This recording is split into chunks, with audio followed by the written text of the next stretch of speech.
Putin is lying to the general population, particularly in this case, and they are not happy. And certainly there are some divisions between the regions and particularly ethnic minorities. Now, reports from Ukraine this morning suggest armed soldiers have been going door to door in occupied parts of the country to collect votes in referendums on joining Russia. The US President Joe Biden has described the referendums as a sham and a false pretext by Russia to try to annex parts of Ukraine by force. Let's speak now to Alexander Khara, who's a fellow of the Centre for Defence Studies and a former Ukrainian diplomat. He's speaking to us now live from Kyiv. Good morning to you. Good morning. How concerned are you of reports of soldiers going door to door in these 4 occupied parts of Ukraine, essentially demanding votes? Well, we've been concerned with Russian invasion since 2014, when Russians staged fake referenda in Crimea, claiming that the major bulk of Ukrainian population voted to succeed to Russia. So there is no difference between the Crimean referenda and these ones.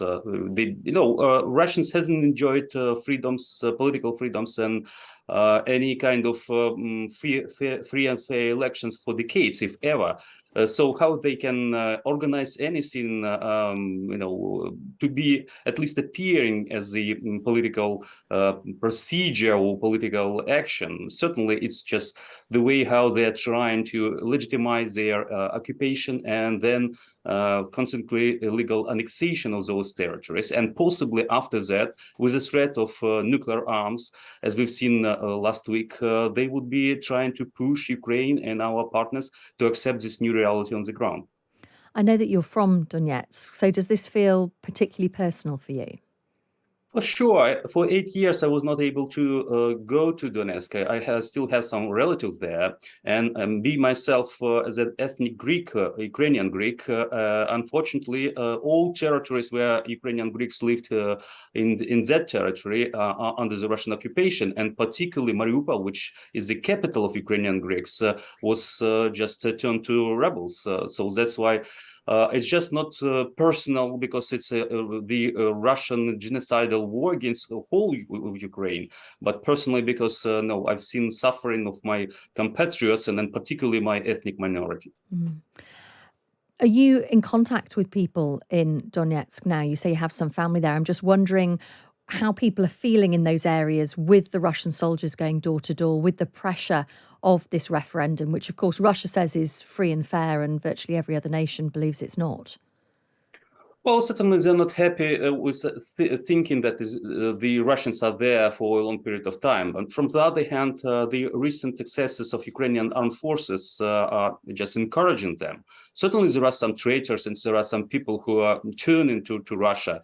And particularly in 2014, it was absolutely amazing. I have a friend who is a police officer, and he was telling me at that time that, I know all those people who are rulers or the chief lords of the so-called DNR, Donetsk People Republic, as they call themselves. But in reality, they are just criminals, and they found an opportunity to rise in the ranks by helping Russians.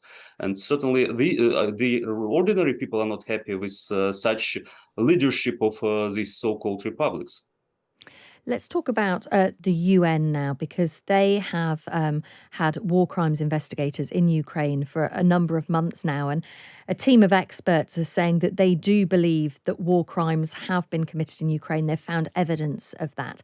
How important is that to you, that the UN is saying that it has found that evidence? Well, a month ago, I wrote an article in the Atlantic Council trying to connect and to show the world that there is a clear connection between those crimes committed by the Bolsheviks in 1932-33. I mean, the genocide, Holodomor, when the Soviets starved to death from 4 to 10 million of Ukrainians just for being Ukrainians. And now Russia is committing that crimes once again. So impunity is something that we should not allow, because we are saying never again about the wars, but Russia again is committing all those terrible crimes of the communists and Nazi as well, because we see connection with the ideology of Nazi ideology as well.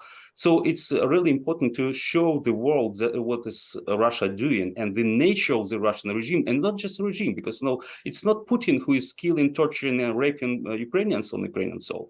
Last week, 436 bodies of Ukrainians were discovered in Izum, a recently liberated small town in Kharkiv region. And just 21 of those bodies were soldiers. The rest were just women, men, and even 5 children. So Russians were just torturing them, raping and killing them. And the world needs to know what's going on in the 21st century.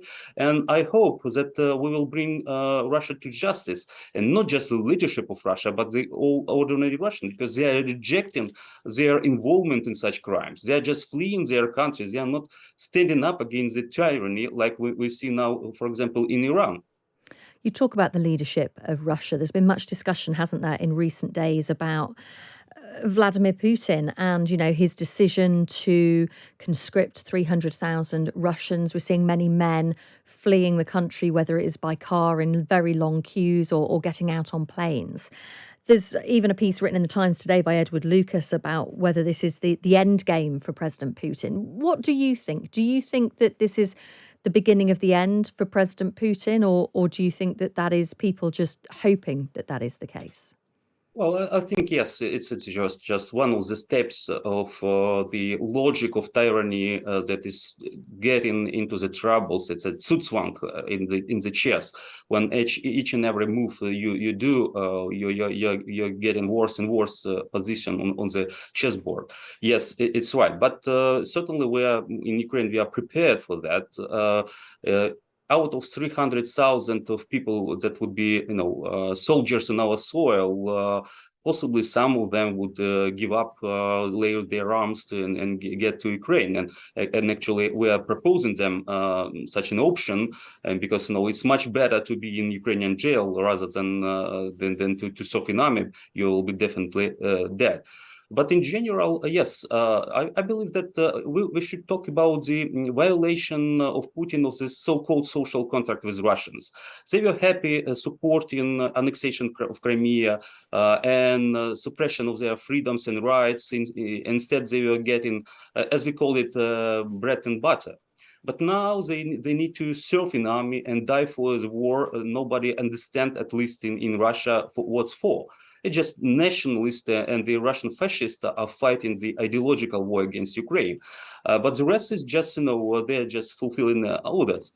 So this social contract has been broken. Putin is lying to the general population, particularly in this case, and they are not happy. And certainly there are some divisions between the regions and particularly ethnic minorities. If you have a look at the casualties, disproportional part from the Mongolian and Buryat and other ethnic roots, not the white Caucasian Russians from the big cities like St. Petersburg and Moscow. So that's why there is a real ground to see that even the trust of those ordinary Russians that are reluctant to do something is shaking.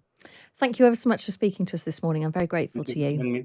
That is Alexander Khara. He's a fellow of the Centre for Defence Studies and a former Ukrainian diplomat. If you want to read that piece by Edward Lucas, it is the weekend essay in the Times newspaper today. Kremlin elites are poised for Putin's grip on power to falter. Obviously, if you've got a digital subscription, you can head to the website or the app now, or you can pick up a paper.